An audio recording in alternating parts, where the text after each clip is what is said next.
الحمد لله وحده والصلاة على من لا نبي بعده وعلى آله وأصحابه أجمعين.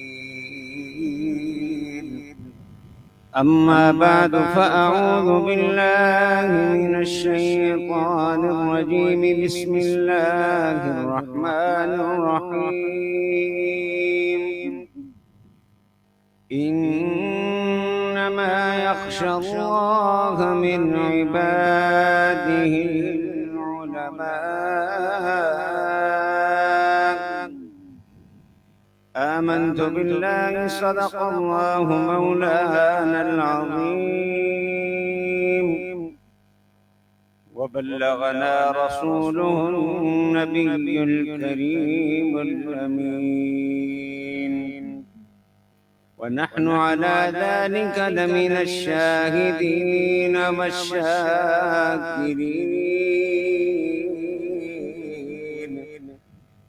والحمد لله رب العالمين. مولاي صل وسلم دائما أبدا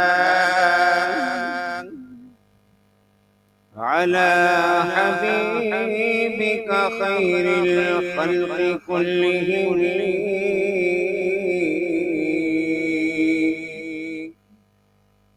هو الحبيب الذي ترجى شفاعته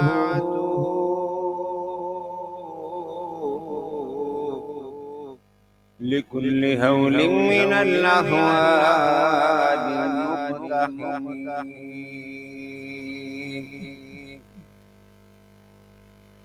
يا رب بالمصطفى بلغ مقاصدنا واغفر لنا ما مضى يا واسع الكرم.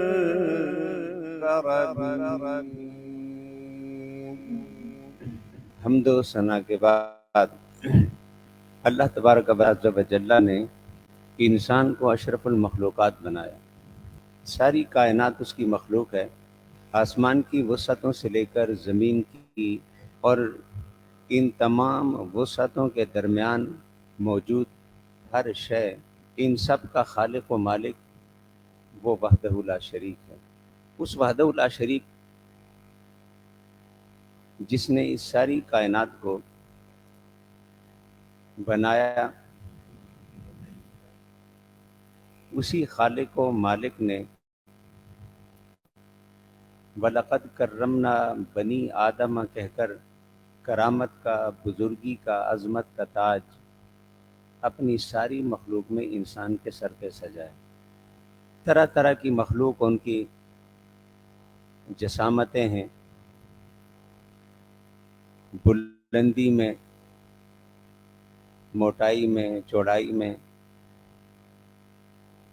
ہر طرح کی مخلوق آپ کو کائنات میں نظر آتی ہے. کچھ مخلوق ایسی ہے جسے ہم جانتے ہیں،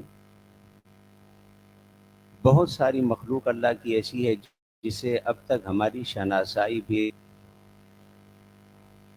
ایک سائنسی ریسرچ کے مطابق سمندر میں جتنی مخلوق پائی جاتی ہے 5% کے لگ بھگ اس سے ہماری شناسائی ہے، باقی مخلوق سے ابھی ہم واقف بھی نہیں ہیں. اور ایسی ایسی مخلوق پائی جاتی ہے کہ جس کے بارے میں تصور بھی نہیں کیا جا سکتا. ابھی تک جو 5% یا 10% ہمیں معلومات حاصل ہوئی ہیں، اس مخلوق کے بارے میں بھی ایک حیرت انگیز تجزیہ جو سائنسدانوں نے کیا اور حیاتیات کا جائزہ لینے والوں نے کیا کہ زمین پر ہمارے ہاں جو سب سے بڑا بھاری بھرکم جانور سمجھا جاتا ہے وہ ہاتھی ہے. سب سے بڑا بھاری بھرکم جانور زمین پر ہاتھی سمجھا جاتا ہے. جسامت میں، اونچائی میں، بہت بڑا جانور ہے، لیکن سمندری مخلوق میں ریسرچ کرنے والوں نے اب تک جس مخلوق کو دیکھا ہے، پانی میں تیرنے والی مچھلیوں میں سے ایک ویل مچھلی ہے۔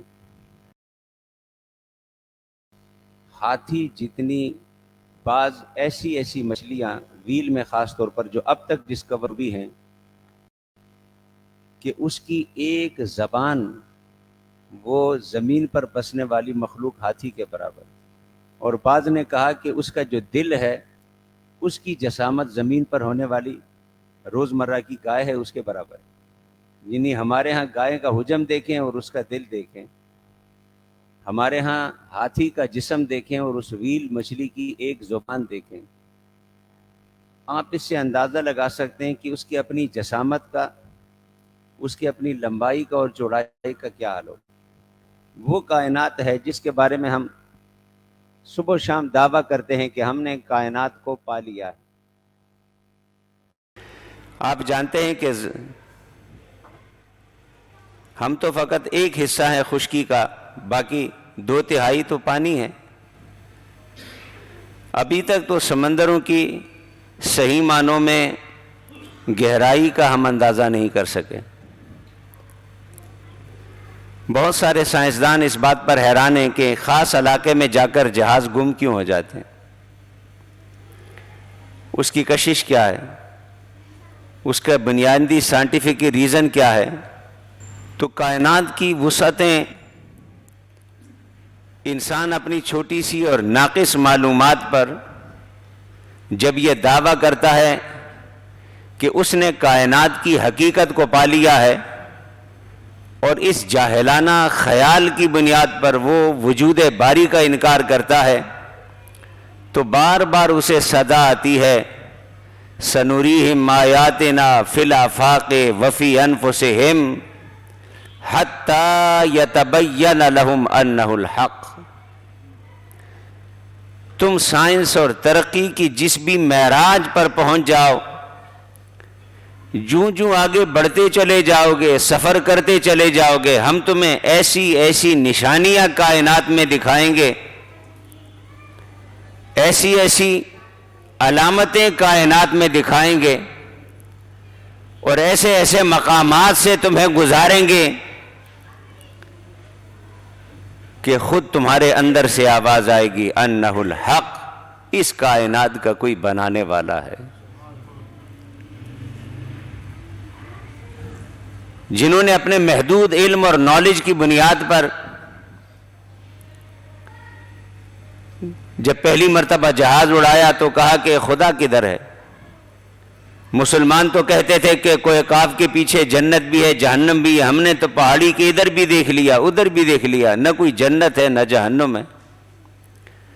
کہتے تھے کہ بہت بڑی جنت اللہ نے بنائی، بہت بڑا جہنم عذاب کی جگہ ہے، کہاں ہے جو مسلمان بیان کرتے ہیں؟ ہم نے تو جہازوں میں دیکھا، اڑ کر دیکھا، پروازیں کر کے دیکھا، ہم نے تو زمین کے چاروں گرد گھوم پھر کر دیکھا، نہ مسلمانوں کی اور ان کے پیغمبر کی بتائی ہوئی جنت کا کہیں نظارہ کیا، نہ اس جہنم کا کوئی سرا ملا، سراغ ملا، کہاں ہے بتاؤ۔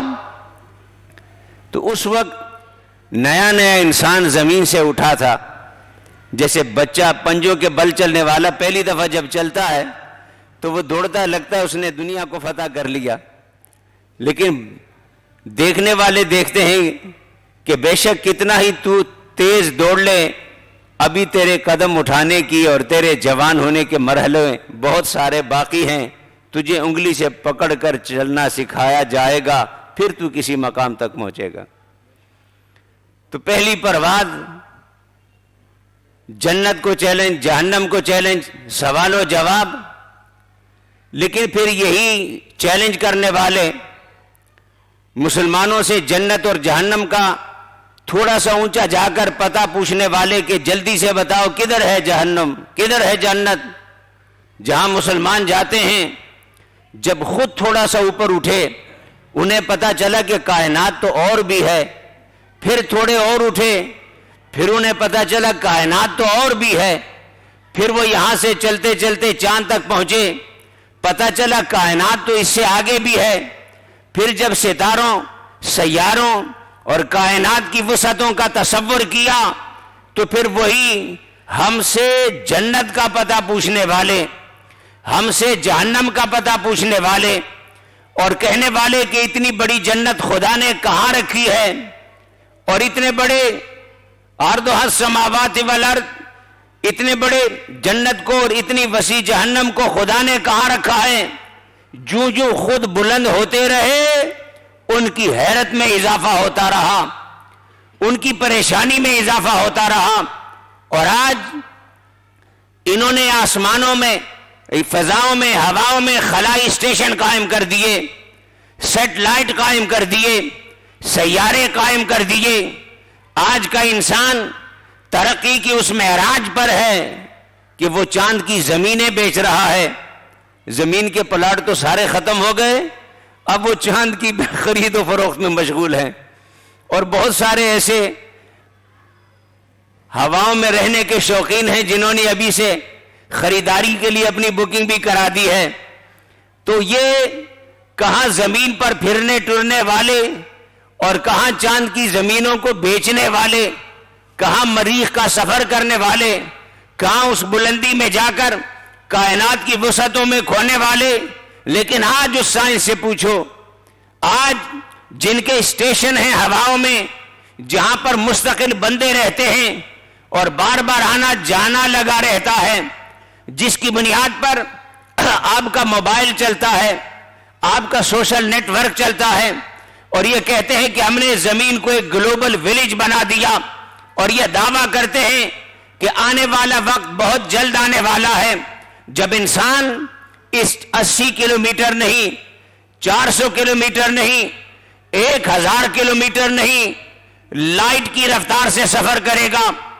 پہلے بندہ کوئی تصور کر سکتا تھا کہ صبح کراچی بیٹھا ہو، شام کو کہے میں لاہور ہوں، اگلے دن کہے ہوں میں ملیشیا بیٹھے ہوں، اس سے اگلے دن پوچھے تو میں جاپان پہنچا ہوں؟ کوئی تصور کر سکتا تھا؟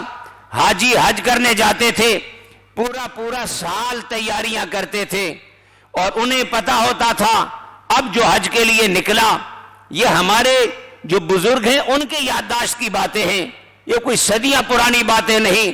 آپ 80-90 سال پرانے ہمارے بڑے بوڑھوں سے پوچھیں کہ ان کے باپ دادا انہیں جو بتاتے تھے کہ حج کیسے کیا جاتا تھا، یہ پانی کا جہاز، یہ تو بعد کی باتیں تھی کہ 7 دن کا سفر کر کے یہاں سے مکہ المکرمہ اور مدینہ کی زیارت نصیب ہوئی۔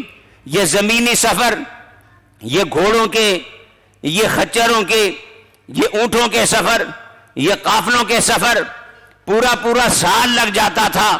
حاجی سب سے گلے مل کر گیا، واپس آنا نصیب ہو نہ ہو، اس لیے کہ 4 موسموں سے گزر کر مکے پہنچتا تھا۔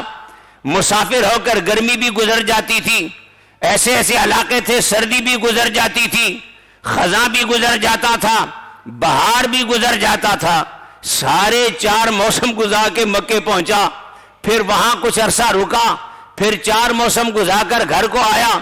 کس موسم میں اسے کیا بیماری لگی، کس راستے میں کہاں چوروں سے واسطہ پڑا، کہاں قافلے پر ڈاکوؤں نے حملہ کیا، کہاں قافلہ راستہ بھول گیا، ہزاروں خطرات تھے۔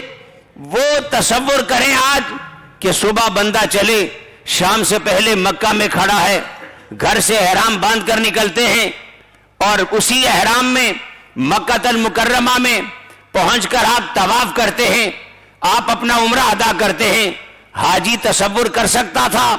ناقابل یقین بات تھی، مگر جسے آج ہم ناقابل یقین کہتے ہیں، یہی سائنسدان کہتے ہیں کہ جتنی ترقی گزشتہ سالوں میں ہوئی، آنے والے 10 سال اتنی بڑی تبدیلی لے کر آئیں گے کہ پرانے لوگوں کو لوگ کہیں گے کس اندھیرے میں رہتے تھے، جیسے آج ہم کہتے ہیں کہ ہم سے پرانے لوگ کس دور میں رہتے تھے، کس مشکل میں رہتے تھے۔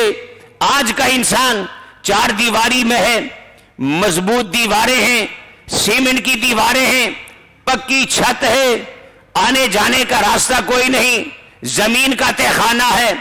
بندہ امریکہ میں بیٹھا، جاپان میں بیٹھا، وہ چاہتا ہے میری تصویر بھی اسے نظر آئے، میری آواز بھی اسے آئے. دونوں زمین کے فاصلے سمٹ گئے. نہ یہ بلڈنگوں کی بلندی نے تصویر اور آواز کو روکا, نہ یہ فاصلے نے آواز اور تصویر کو روکا, کسی شے نے نہ روکا. یہ زمانہ آپ کو پرانا زمانہ لگے گا. آج آپ لاہور پنڈی کی بات کرتے ہیں کہ آنے والا وقت آ رہا ہے جب بندہ کہے گا میں زمین سے چلا, شام کو چاند پہ جاؤں گا, وہاں سے فلاں جگہ جاؤں گا, وہاں سے پلٹ کر آؤں گا. اور جب انسان لائٹ کی رفتار سے سفر کرے گا تو پھر اس وقت دیکھیں مصطفیٰ کا, میرے آقا کا کمال, میرے آقا کی عظمت, کہ آج سائنس لائٹ کے رفتار سے سفر کو ممکن قرار دے رہی ہے اور سوچتی ہے کہ کوئی وقت آئے گا کہ ہم لائٹ کی رفتار سے سفر کر سکیں گے.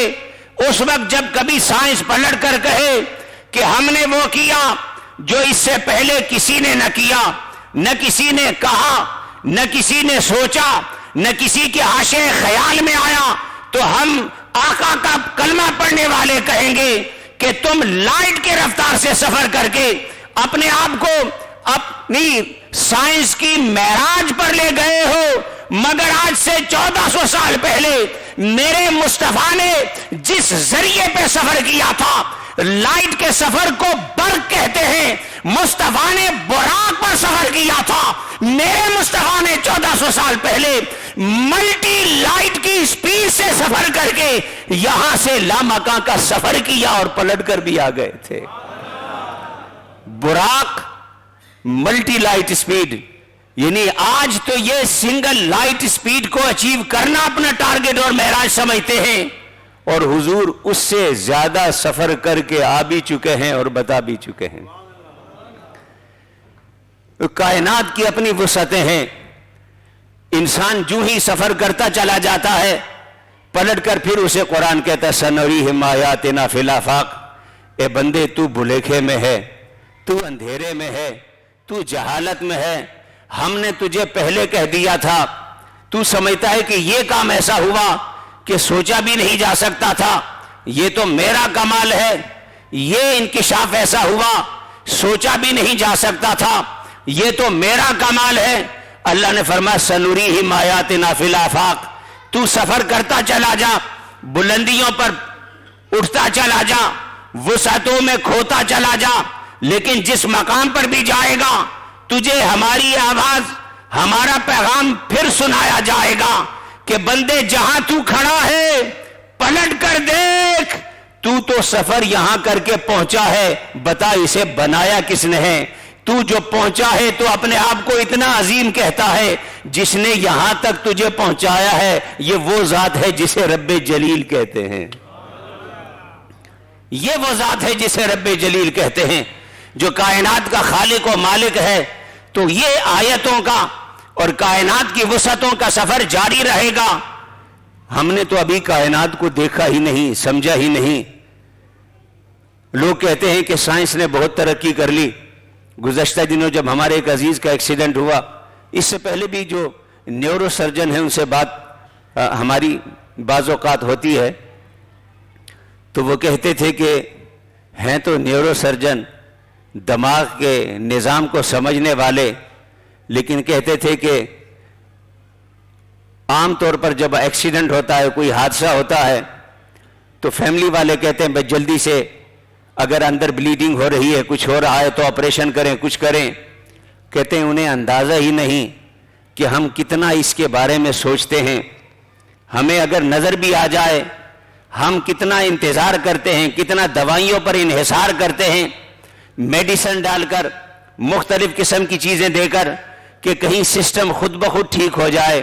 بلیڈنگ ہو رہی ہے تو کہیں خود رک جائے. اگر اندر کا کوئی فنکشن آگے پیچھے ہوا ہے تو دواؤں سے, اور انسان کا اللہ نے جو پیچیدہ نظام بنایا, کہیں نہ کہیں وہ خود آٹومیٹیکلی اس کا سسٹم ایسا بیٹھ جائے کہ ہمیں اسے کھولنا نہ پڑے. اس لیے کہ مریض کا رشتہ دار تو یہ سمجھتا ہے کہ فوراً سر کھولو ڈاکٹر صاحب علاج کرو, لیکن ہمیں معلوم ہوتا ہے یہ ایک کھوپڑی جب ایک دفعہ ہم کھولتے ہیں تو پھر نہ جانے کتنے نئی مشکلات و نئی مصیبتیں ہمارا انتظار کر رہی ہوتی ہیں. اتنا پیچیدہ نظام, اتنا باریک نظام, اور اتنا الجھا ہوا نظام کہ آج سائنس کے عروج پر اور ترقی کی معراج پر پہنچنے کے باوجود یہ چھوٹی سی کھوپڑی انسان کی، یہ چھوٹا سا سر، کہتے ہیں جب ہم کھولتے ہیں آپ ایک چیز کو چھیڑ رہے ہوتے ہیں، آپ سمجھتے ہیں کہ میں فلاں چیز کو ہٹا لوں، آپ کو پتہ بھی نہیں چلتا آپ کے باریک سے باریک چمٹے کی ہلکی سی حرکت کے دائیں سے بائیں ہونے کی وجہ سے ایسا نظام اللہ نے بنایا، پتہ چلتا ہے اب اس کے نرو سسٹم نے کام کرنا چھوڑ دیا، اب اس کے دائیں پاؤں نے سنگل لینا چھوڑ دیا، اب اس کے بائیں پاؤں نے سنگل لینا چھوڑ دیا، اب اس کے ہاتھ نے سنگل لینا چھوڑ دیا، اس کے فلانے حصے نے کام کرنا چھوڑ دیا، پتہ ہی نہیں چلتا جتنی پیچیدگی اس ایک نظام میں رب کائنات نے بنائی ہے۔ یہ وہ مقام ہے جس کے بارے میں فرمایا انسان نے اس سر کو نہ کھولا تھا، بندے کے دل کو نہ کھولا تھا، اندر کے نظام کو نہ کھولا تھا، فرمایا سنریہم آیاتنا فی الآفاق وفی انفسہم۔ کائنات کو تم کیا سمجھو گے؟ اپنے 6-5.5 فٹ کے بدن کو نہیں سمجھ سکے، تم ساری کائنات کو کیا سمجھو گے کہ ہم نے کیسے اسے بنایا، کہ ہم نے کیسے اسے بنایا، کیسے اسے پروان چڑھایا۔ یہ کھال ہے، اس کے نیچے شریانوں کا، خون کا، آپ سمجھیں کہ پانی کا ایک سمندر ہے، تیر رہا ہے، وہ چل رہا ہے، رکا ہوا نہیں ہے۔ اندر ایک پوری کائنات کا نظام ہے، 70-75% پانی ہے، خون کی روانی ہے، اندر نہ جانے گنتی سے باہر رگے ہیں، لیکن اس سارے سمندر کو، اس سارے طوفان کو دل جہاں سے پمپ کرتا ہے، دماغ سے لے کر پیر کے ناخن تک، پورے نظام تک پہنچاتا ہے، ایک ہلکی سی کھال ہے، اس نے سب کو ڈھال بنایا ہوا ہے۔ اور پھر کبھی کبھی کھال کٹ جاتی ہے، سسٹم ہے لیکن رب کا نظام ہے، بس جیسے کٹتی ہے ہلکی سی پٹی رکھائیں پھر وہی جڑ جاتی ہے، آپ کو پتہ بھی نہیں چلتا گوشت سے جڑا کیسے، نر سے جڑی کیسے، آگے واپس اس خون کی روانی نے اپنا راستہ کیسے قائم کر لیا، اس راستے نے پھر اپنے جسم کو سپلائی دینا کیسے شروع کر دی۔ ایک آنکھ کا نظام دیکھیں تو انسان حیران رہ جائے کہ آنکھ کا نظام کام کیسے کرتا ہے۔ اور پھر اس ایک آنکھ کے نظام میں اللہ تعالیٰ نے ہر ایک کا سسٹم دوسرے سے مختلف بنایا۔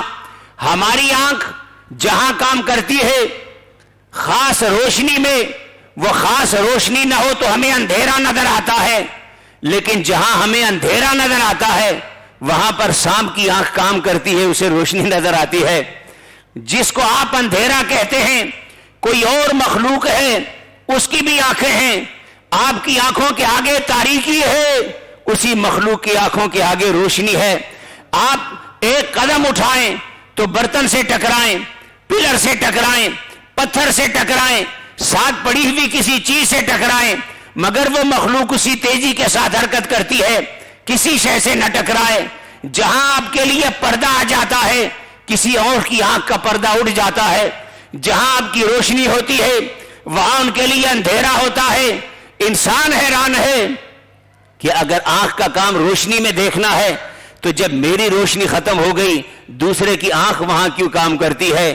ہمارے ہاں سماعتیں ہیں لیکن ہر سماعت کی اپنی فریکوینسی ہے، ہر ایک کی اپنی الگ الگ فریکوینسی ہے۔ جب حدیث بیان کرتے تھے کہ جب کوئی مردہ دفنایا جاتا ہے یا عذاب کی بات ہوتی ہے تو اسے سنتے ہیں، تمام حیوانات سنتے ہیں۔ یہ سائنسدان مذاق اڑاتے تھے، کہتے تھے یہ ایسی بھولی بھالی قوم ہے، اسے جو حدیث کے نام پر گھول کر پلا دو یہ مان جاتے ہیں۔ بھلا یہ کوئی عقل کی بات ہے کہ کوئی چیخ رہا ہے، کوئی رو رہا ہے، کوئی پکار رہا ہے، ایک کو سنائی دیتا ہے دوسرے کو سنائی نہیں دیتا، ایک کان سنتا ہے دوسرا کان نہیں سنتا، مگر یہی مذاق اڑانے والے، یہی استہزاء کرنے والے آج وہی سائنسدان ہیں۔ انہوں نے ایک ایسی مشینیں بنا دی ہیں، ایسے آلے بنا دیے ہیں کہ آپ اپنے گھر میں پلگ میں لگائیں، آپ ساری رات سوئے رہیں، کہتے ہیں آپ کے کمرے میں چوہا نہیں آئے گا.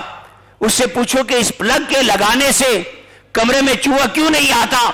وہ کہتے ہیں اس لیے کہ مختلف کانوں کے سننے کی مختلف فریکوینسیاں ہیں. جیسے ریڈیو کے بینڈ ہوتے ہیں، یہ ایف ایم ہے، یہ اے ایم ہے. اے ایم پر اور چینل چلے گا، ایف ایم پر اور چینل چلے گا. یا جس طرح ٹی وی کے الگ الگ چینل ہوتے ہیں، ایک چینل لگایا امریکہ آئے گا، پاکستان نہیں آئے گا. دوسرا چینل لگایا پاکستان آئے گا، برطانیہ نہیں آئے گا. یہ چینل آئے گا، وہ نہیں آئے گا. کہ جس طرح ہر شے کی اپنی فریکوینسی ہوتی ہے، اسی پر وہ نظر آتا ہے. سننے کی الگ الگ فریکوینسیاں ہیں. یہ ہماری حدیثوں کا مذاق اڑانے والے کہتے ہیں انسانوں کی فریکوینسی الگ ہے، چوہوں کی الگ ہے، کتوں کی الگ ہے. کہتے ہیں کہ ہم نے ان کی فریکوینسی کر کے ایسی مشین بنا دی ہے کہ جب آپ اسے لگاتے ہیں کمرے میں، چوہے کو لگتا ہے کہ کمرے میں شور شرابہ ہے. آپ کو ایک آواز بھی نہیں آتی. وہ اس کمرے کے قریب بھی اس لیے نہیں آتا کہ اس فریکوینسی میں شور ہوتا ہے. اسے لگتا ہے یہاں ہنگامہ ہے، اسے لگتا ہے یہاں چیخو پکار ہے، اسے لگتا ہے یہاں شور شرابہ ہے. وہ کمرے کے قریب نہیں آتا. اور پہلے چوہوں پر بنائے، اب انہوں نے کتوں پر بنائے ہیں. ایک آلہ ہے، آپ بٹن دبائیں، آپ کے ساتھ کتا کھڑا ہوگا، وہ زمین سے آسمان کی طرف جمپ کرے گا. پوچھو اس کتے کو کیا ہوا؟ وہ کہیں گے تم آرام سے کھڑے تھے، اسے لگتا ہے میرے پاس بم پھٹ گیا ہے. اتنی آواز ہوئی ہے کہ لگتا ہے میرے پاس کسی نے بم پھاڑ دیا. اب یہ فریکوینسیاں سننے کی الگ کر کے، دیکھنے کی الگ کر کے، الٹرا ساؤنڈ مشینیں تو پہلے دیکھنے انسان کے اندر کے دیکھنے کی تھی کہ مشین لگا دی، آپ کی کھال سے گزر کر، آپ کے بال سے گزر کر، آپ کے پردوں سے گزر کر اندر کا منظر دکھایا. لیکن وہ چیزیں جو میرے مصطفیٰ نے صدیوں پہلے بیان کی تھی کہ ہر ایک کا سننا اور ہے، آج مذاق اڑانے والے مان کر ایجاد کر کے کہتے ہیں کہ ہاں ہمارے مصطفیٰ نے سچ کہا تھا. ہر ایک کے سننے کا اپنا اپنا محل ہوتا ہے. اس لیے کوئی آپ کو کہے کہ قبر کی آواز سنائی کیوں نہیں دیتی، ہم کہتے ہیں کہ ہر ایک کی اپنی فریکوینسی ہے. اللہ کا نظام ہے، جس کو جہاں فٹ کر دے، جس کو جہاں دکھا دے. آپ کے سامنے اندھیرا، دوسرے جانور کے سامنے روشنی، آپ کے سامنے تاریکی، ایک قدم نہ اٹھا سکیں. اور پھر ان ساروں کو چھوڑیں. کبھی آپ چمگادڑوں کے کسی گارڈن یا زو میں جائیں جہاں پر مختلف قسم کے جانور ہوتے ہیں. بعض بڑے بڑے گارڈنوں میں چمگادڑوں کے الگ کمرے بنے ہوتے ہیں. ویسے تو عام طور پر مشاہدہ کرنے کا موقع نہیں ملتا. آپ اندر جائیں، وہاں پر اندھیرا ہوتا ہے، بمشکل آپ کو اپنا ہاتھ دکھائی دیتا ہے. انہوں نے بے شمار چمگادڑ رکھے ہوئے. تو بندہ اس وقت اپنی آنکھوں سے دیکھتا ہے کہ وہ کتنی تیزی سے دوڑتے ہیں، لیکن نہ آپ سے ٹکراتے ہیں، نہ دیوار سے ٹکراتے ہیں، نہ کسی درخت سے ٹکراتے ہیں، نہ کسی ٹالی سے ٹکراتے ہیں. تو سائنسدانوں نے اس پر ریسرچ کی کہ اندھیرا ہو، مجھے دکھائی نہ دے، یہ اتنے تیز کیسے دوڑتے ہیں؟ تو فرمایا کہ اللہ نے ان جانوروں کے اندر ایک الارمنگ سسٹم ایسا رکھا ہے، ایسا جیسے آج اسی کی بنیاد پر سائنسدانوں نے کام کر کے سب میرین رکھے ہیں کہ جو سمندر کے اندر چلتے ہیں. یہ سارے وہی سسٹم ہیں، وہ سارے وہی سسٹم ہیں جو اللہ نے بنائے.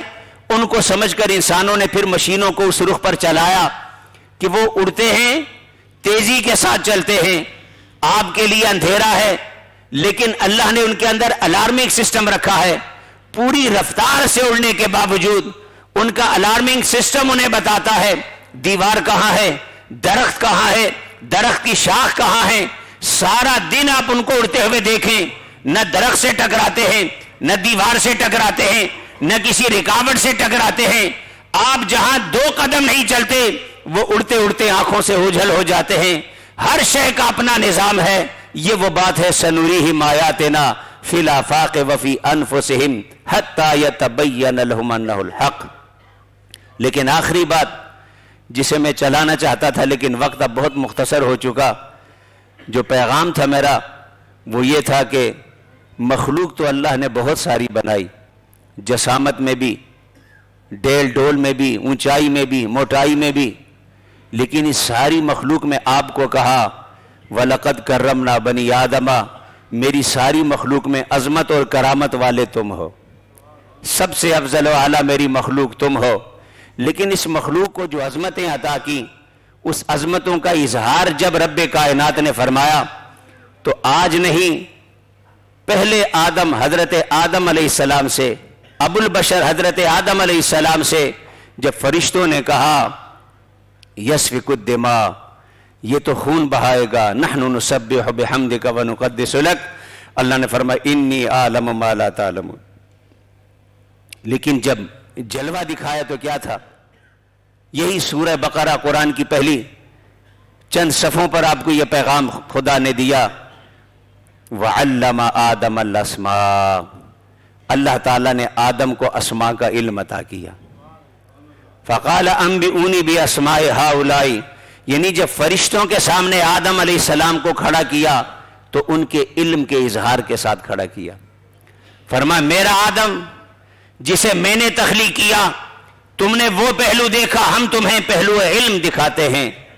مصطفیٰ کو نبی بنا کر، پیغمبر بنا کر جب مبعوث فرمایا، ختم نبوت کا تاج دے کر مبعوث فرمایا، فرمایا وَعَلَّمَكَ مَا لَمْ تَكُنْ تَعْلَمْ، میرے محبوب آپ کے بے شمار کمالات ہیں، رفعتیں ہیں، عظمتیں ہیں، پر ایک کمال ہم آپ کا یہ بھی بیان کرتے ہیں وَعَلَّمَكَ مَا لَمْ تَكُنْ تَعْلَمْ، اولین و آخرین کے جتنے علوم ہم نے لوگوں کو، اوروں کو عطا کیے تھے، اے میرے محبوب وہ سارے علوم ہم نے ذات محمد مصطفیٰ میں جمع کر دیے.